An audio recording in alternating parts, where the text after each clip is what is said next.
Assalamualaikum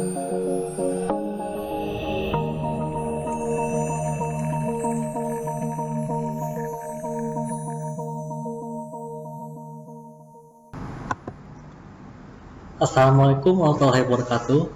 Selamat pagi semuanya dan salam budi luhur. Bertemu lagi dengan saya Eza Berperkasa, dan seperti biasanya saya akan membawakan video tentang mata kuliah desain analisis algoritma.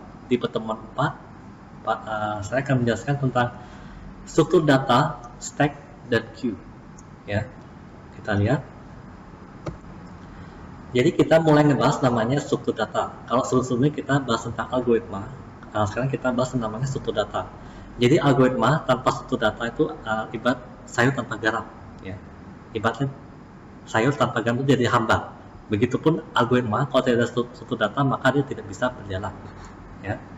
Struktur data ini adalah cara penyimpanan, penyusunan, dan pengaturan data di dalam media penyimpanan komputer, ya. Dalam pemrograman, struktur data merupakan tata letak data yang berisi kolom-kolom data, ya. Kolom-kolom di sini maksudnya adalah kolom yang tampak oleh user atau kolom yang hanya digunakan untuk keperluan pemrograman, ya. Lebarnya itu bisa berubah dan bervariasi, ya. Penerapan di struktur data ini antara lain pada file spreadsheet, ya, database, word processing, pemanfaatan atau pengoperasian citra, ya, dan juga pemanfaatan file. Maksudnya adalah kayak zip, kayak RAR gitu, pemanfaatan file. Dia memanfaatkan struktur data namanya. Struktur data terbagi atas yang sederhana, yaitu array dan record, seperti saya uraikan di pertemuan sebelumnya. Lalu struktur data majemuk, yaitu ada stack, queue, dan linked list, ya. Untuk pertemuan ini saya ngebahas dulu tentang stack dan queue. Linked list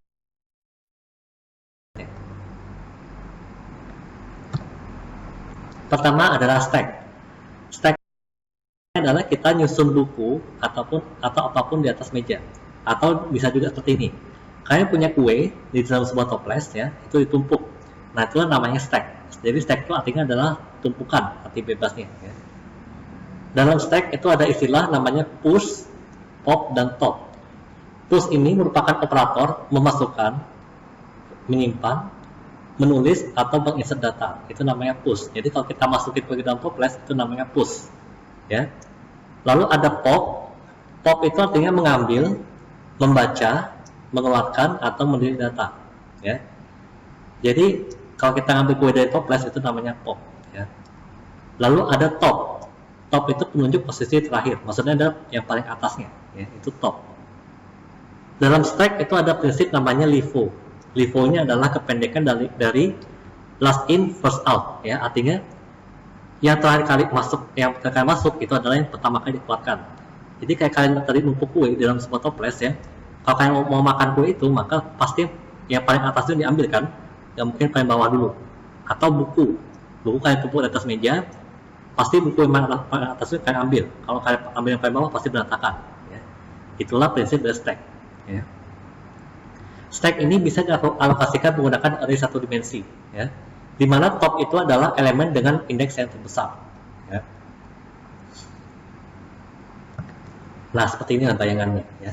Misalnya saya punya 4 buku, ada buku DHA, ada buku Magnum, ada buku Algo, dan buku TBO, ya. Kalau saya mau ngambil buku, yang pertama kali saya ambil adalah buku TBO-nya dulu, lalu buku Algo, buku Magnum, baru buku DHA. Jadi tidak mungkin saya ambil buku DHA dulu, karena itu paling bawah, ya.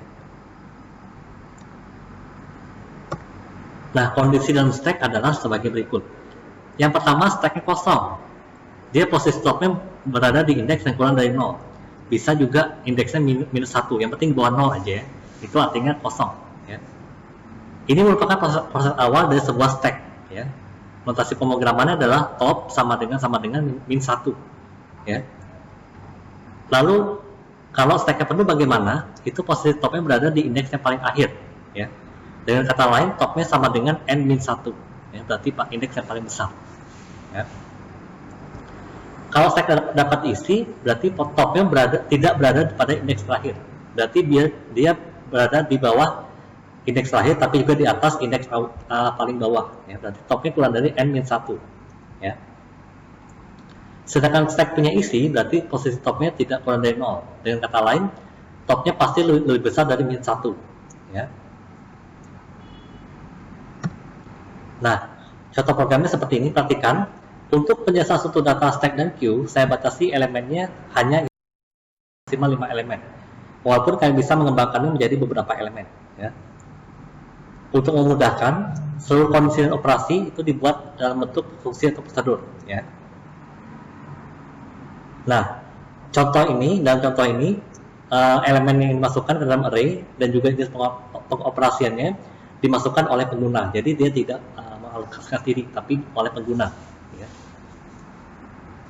Contoh program ini dapat dikembangkan untuk elemen dan pengoperasian yang tidak diinput oleh pengguna atau langsung diketik di programnya. Jadi tidak perlu menunggu pengguna lagi. Ya.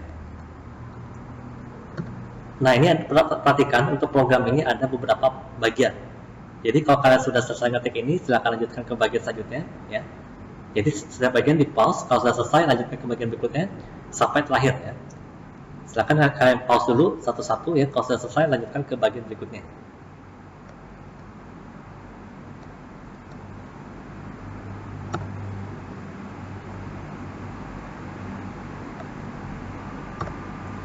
Oke, selanjutnya adalah tipe data queue. Ya. Queue ini kita dapat mengibaratkan sebagai saat kita beli karcis di loket penjualan. Ya. Prinsipnya adalah FIFO, yaitu first in first out, atau bisa katakan juga sebagai FCFS, ya. First come first serve. Ya. Maksudnya adalah data yang pertama kali masuk adalah data yang keluar pertama kali. Ya. Jadi misalnya seperti ini, ya perumpamaannya. Contohnya adalah ini kita beli karcis di bioskop, ya. Kita antri pertama kali, pertama kali dapat karcisnya, ya seperti itu, ya. Itu perumpamaannya. Dia juga bisa dialokasikan menggunakan array satu dimensi, ya. Istilah-istilah dalam queue atau antrian, jadi queue-nya maksudnya antrian, ya. Front itu adalah posisi pertama, sedangkan rear adalah posisi terakhir, ya. Jadi front itu depan, rear itu belakang, ya. Lalu ada NQ. NQ ini adalah operasi untuk memasukkan elemen, ya. Lalu ada DQ. DQ ini untuk mengeluarkan atau menghapus elemen dari queue, ya. Jenisnya ada dua, yaitu linear queue. Pertama ada linear queue, ya. Linear queue ini hanya memiliki satu pintu masuk dan satu pintu keluar, ya. Ilustrasinya seperti berikut, ya. Kalau NQ, dia datanya ditempatkan pada indeks 4 dan posisi rear bergeser ke indeks 4. Jadi kalau NQ itu rear-nya bergeser, ya. Kalau DQ berarti elemen pertama yang dikeluarkan dan posisi front-nya langsung pindah ke posisi yang elemen kedua, ya, seperti itu, ya. Itu kalau linear queue.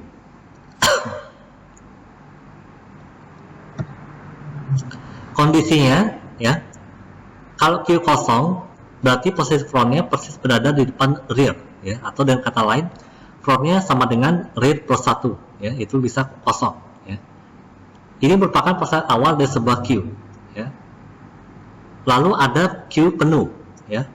Queue penuh ini adalah posisi rear-nya merupakan indeks terakhir, ya. Dengan kata lain, rear sama dengan n-1. Nah, perhatikan ya, dalam queue tidak seperti stack, dia bisa jadi anomali. Anomali maksudnya apa? Sepintas queue-nya memang kosong, tapi dikatakan bahwa queue-nya penuh, ya. Itu bisa terjadi. Kalau dalam queue bisa terjadi, maka itu dikatakan sebagai anomali queue. Terlihat kosong tapi tidak bisa diisi. Nah, perhatikan di gambar sebelah kanan ini, dia katanya penuh, padahal indeks 0, 1, dan 2-nya masih kosong, ya. Nah, itulah makanya anehnya queue itu seperti itu. Bukan queue, tapi linear queue, ya.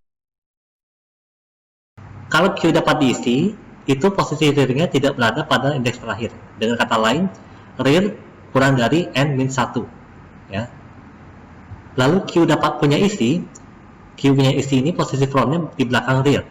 Atau dengan kata lain adalah front kurang dari sama dengan rear plus 1, ya. Itu queue punya isi. Nah, contoh programnya seperti ini. Sama seperti tadi, ini programnya ada beberapa bagian. Silakan kalian ketikkan di pause dulu videonya. Kalau sudah selesai bagian pertama, silakan lanjutkan ke bagian-bagian selanjutnya.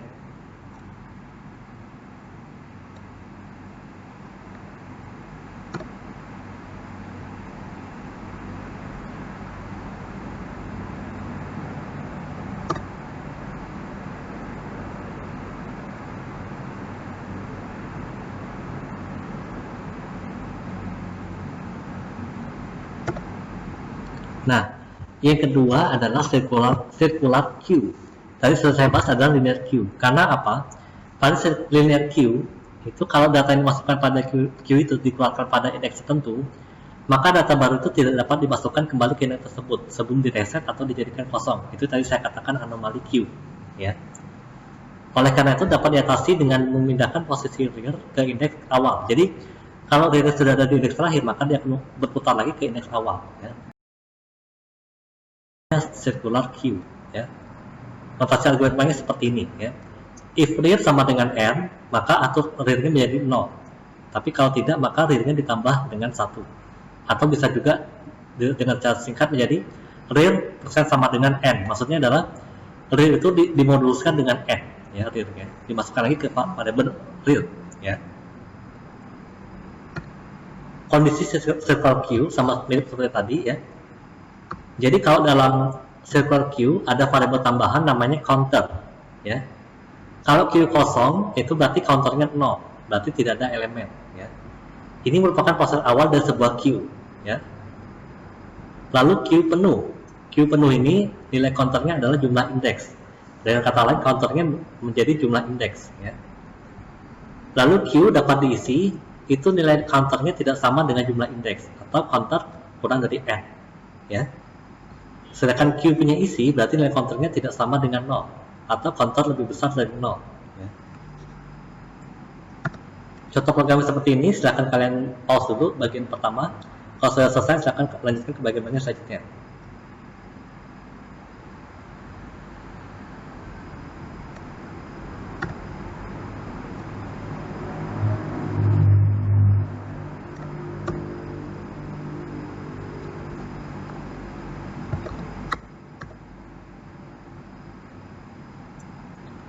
Oke, itu saja penjelasan saya tentang stack dan queue, ya. Minggu depan mungkin kita akan bahas tentang linked list, ya, di video selanjutnya. Sampai jumpa di pertemuan selanjutnya. Saya akhiri. Assalamualaikum warahmatullahi wabarakatuh. Selamat pagi dan salam budi luhur.